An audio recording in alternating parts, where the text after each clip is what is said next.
देखिए, तौर राना की सुरक्षा को लेकर जो दिल्ली पुलिस की स्पेशल सेल की जो स्वाट की टीम है, जो बुलेट प्रूफ गाड़ी होती है, उसको वहाँ पे तैनात किया गया, इसलिए कि अगर जैसे कि एनआईए के जो हेडक्वार्टर में इस वक्त मीटिंग चल रही है, क्योंकि बहुत बड़ा एक कैच है भारत के लिए, भारत की एक बहुत बड़ी जीत है, देश की सेंट्रल एजेंसी एनआईए की एक बहुत बड़ी जीत है। इसके अलावा देश की सेंट्रल इंटेलिजेंस जो एजेंसीज हैं, उनकी भी कहीं ना कहीं बहुत बड़ी जीत है। और जिस तरीके से अमेरिका की अगर हम बात करें तो शिकागो टेररिज्म स्क्वाड जो टीम है, इसके अलावा वाशिंगटन डीसी, और साथ ही हम अगर बात करें एफबीआई की, तो कहीं ना कहीं लोगों की पूरी तरीके से एक सपोर्ट रहा है सेंट्रल एजेंसीज को सपोर्ट करने में। और जिस तरीके से साल 2019 और साल 2020 जो भारत के लिए एक बहुत क्रूशल समय रहा था, जिसमें तौर राना को लेकर एक पूरी रिपोर्ट सबमिट की गई थी अमेरिका में, और उसके बाद लगातार जो सेंट्रल एजेंसी है वो इस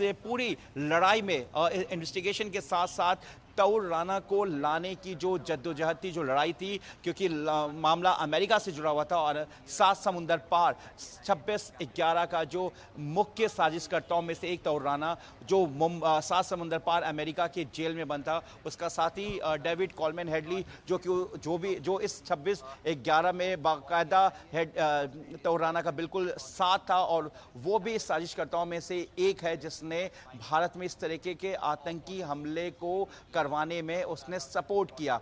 और अब इस मामले के बाद कई ऐसे और जो हैंडलर्स हैं और जो लश्कर तौबा हुती के जो स्लीपर सेल हैं, जो उस वक्त बाकायदा जो इसके संपर्क में थे तौर राना के, अब उनको लेकर एजेंसी पूरी तरह से अलर्ट है, और ये अब जानने की कोशिश करेगी क्योंकि जो लोग हैं वो क्या वो भारत भाग चुके हैं या फिर इस वक्त भारत में है, तो उस 2008 के बाद से क्या उन्होंने अपने आप को पूरी तरीके से साइलेंट कर लिया, या फिर कहीं ना कहीं वो आज भी टेरर जो मॉड्यूल है भारत के खिलाफ, जो अलग अलग कई छोटे बड़े ऑर्गेनाइजेशन जो है अभी हाल में, जिस तरह से अलकायदा इंडियन सब कॉन्टिनेंट, इसके अलावा एसडीपीआई, ऐसे जो ऑर्गेनाइजेशन जो एक्टिव हुए हैं, तो अब इन सब का एक कनेक्शन को भी देखना है कि क्या तौर राना उस वक्त जो उसके सपोर्टर्स थे, जो उसके एसोसिएट्स थे, हैंडलर्स थे, क्या उनका कनेक्शन आज इन टेरर ऑर्गेनाइजेशन से तो नहीं है। तो ऐसे में कई बड़े सवाल हैं जिसको लेकर जो है एजेंसीज अब तौर राना से पूछताछ करेगी। जैसा कि हमने आपको बताया कि सोर्सेज के हवाले से 4 लोगों की टीम बनाई गई है एनआईए के अधिकारियों की, जिसमें बिल्कुल बिल्कुल जावेद, अभी बहुत से हलचल होनी बाकी है। पूरी प्रक्रिया जो है जब शुरू होगी तो उसके बाद एकाएक कर यहाँ पर तमाम परतें जो हैं वो खुलती जाएंगे। फिलहाल यहाँ एनआईए हेडक्वार्टर से हमारे सहयोगी आदित्य जुड़ चुके हैं, उनका रुख करना चाहेंगे। आदित्य, क्या कुछ हलचल एनआईए हेडक्वार्टर के सामने इस वक्त देखी जा रही है? जी पिंकी, अगर मैं आपने विजय से रिक्वेस्ट करूंगा तो हम बिल्कुल एनआईए हेडक्वार्टर के बाहर में खड़े हो। यहाँ आप जैसे कि आप देख सकते हैं कि बहुत पुलिसकर्मी तरफ डिप्लॉय हैं। उस तरफ भी अगर हम देखेंगे तो पुलिसकर्मी डिप्लॉय हैं और किसी को भी अभी आगे ज़्यादा नहीं जाने दे रहा। दिल्ली पुलिस के फाटक लगे हैं दोनों तरफ और एंट्री डिस्ट्रिक्टेड है, क्योंकि यहाँ पर कुछ ही देर में तैमूर राना जो मास्टरमाइंड थे 26/11 हमलों के, उनको लाया जाएगा और फिर स्टैंडर्ड ऑपरेटिंग प्रोसीजर के हिसाब से उनको इंटेरोगेट करा जाएगा। तो अभी देखने वाली बात रहेगी कि कब तक उनको लाया जाएगा और क्या प्रक्रिया फॉलो करी जाएगी। एज पर सोर्सेज ये है कि उनके लिए एक अलग से एक स्पेशल सेल बनाया हुआ है जिसमें उनको रखा जाएगा और 24/7 उनको जो है मॉनिटरिंग में रखा जाएगा और उनसे एनआईए के जो अधिकारी हैं, जो सीनियर अधिकारी हैं, उनको समय समय पे इंटेरोगेट करेंगे और साथ जानकारी लाएंगे कि और किन पाकिस्तान के जो लश्कर के जो आतंकवादी हैं वो कितने और आतंकवादी 26/11 के जो मुंबई टेरर अटैक्स हो उसमें शामिल थे। जी बिल्कुल, जाहिर सी बात है यहाँ पर आदित्य, अब हलचल जो है वो धीरे धीरे करके अब तेज होती जा रही है। यहाँ पर कब तक ये जो फासला है पहुंच पाएगा, यहाँ कब तक लेकर आया जाएगा राणा को, क्योंकि बेहद देर हो चुकी है। बहुत लंबे वक्त से इंतज़ार जो है वो किया जा रहा है हेडक्वार्टर के लिए। जब रवानगी होगी, यहाँ पर जब पहुँचेंगे, टीमें वहाँ पर जांच जो है वो शुरू करेंगे। सबसे पहले मेडिकल जांच शुरू होगी, उसके बाद आगे का सिलसिला शुरू होगा। कितना वक्त और इस पूरी प्रक्रिया में लग जाएगा, आज दिन भर किस तरीके से ये प्रक्रियाएं जो हैं वो चलती नजर आएंगी अब आगे आगे? जी पिंकी, अभी अगर हम प्रक्रिया के बारे में बताएं, पहले तो उनको वो जैसे उनका फ्लाइट जो है अभी लैंड कर चुका है पालम एयरपोर्ट पे, फिर वहाँ से उनको स्पेशल बुलेट प्रूफ गाड़ी से पालम एयरपोर्ट से एनआईए के हेडक्वार्टर लाएंगे और बहुत ही कड़ी चौकसी सिक्योरिटी अरेंजमेंट्स कितना करे वक्त गए और हैं इसमें लग कि कोई जाएगा ना आदित्य? कोई ऐसा अनटुवर्ड इंसिडेंट ना हो पाए। अभी 1 से 1.5 से 2 घंटा अभी और लग जाएगा पिंकी, अगर हम माने सोर्सेज के मुताबिक। तो अभी सारी चीज़ें हैं, अभी पुलिस की भी डिप्लॉयमेंट आप यहाँ देख पा रहे हैं कि इस समय देखना होगा कि और कितनी देर लगेगी। जी पिंकी।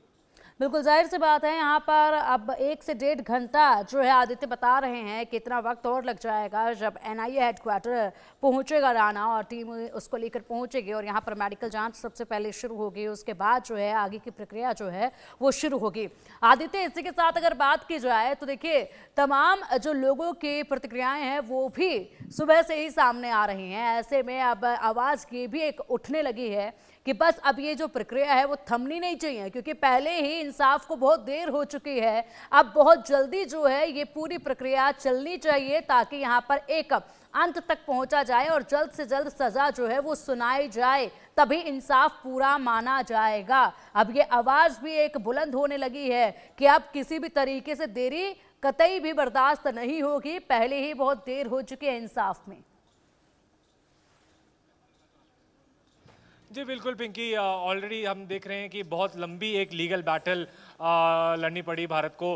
5 साल पहले काफ़ी टाइम से मोदी सरकार ने एक्स्ट्राडिशन की यूएस के साथ रिक्वेस्ट डाली और फाइनली अब जाके रही जो चीफ कॉन्स्पिरेटर थे 26/11 के तहव्वुर हुसैन राना, अब उनको वापस यहाँ लाया जा रहा है भारत। और इसका जो पूरा श्रेय प्रधानमंत्री नरेंद्र मोदी को जाता है कि जब वो अभी यूएस के दौरे पे गए थे और यूएस प्रेसिडेंट डोनाल्ड ट्रंप से मुलाकात करी, इमीडिएटली जैसे ही वो यूएस प्रेसिडेंट डोनाल्ड ट्रंप से मिले, उन्होंने ये एक्स्ट्राडिशन की प्रोसेस आगे करवा दिया। हालांकि तहव्वुर राना ने दोबारा कोशिश करी कि अपनी एक्स्ट्राडिशन पे एक स्टे लगवा दे, बट वो ऐसा नहीं कर पाए और इस बार हम देखें कि सबके प्रयासों की वजह से अब वो भारत के नेशनल इन्वेस्टिगेशन एजेंसी के उसमें आ गए हैं और अब उनको एसओपी के द्वारा उनकी इंटेरोगेशन और उनका मुकदमा चलेगा। जी पिंकी।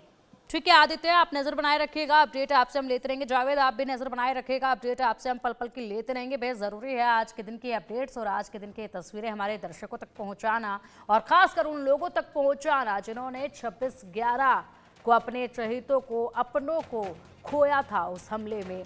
तो बेहद ज़रूरी है ये तस्वीरें, इसलिए आप लोग नज़र अपने बनाए रखिएगा। अपडेट आपसे हम लेते रहेंगे। फिलहाल के लिए बहुत शुक्रिया आपका इन तमाम जानकारियों के लिए। तेजावत जी, आपका भी बहुत बहुत शुक्रिया इंडिया न्यूज़ के साथ जुड़ने के लिए।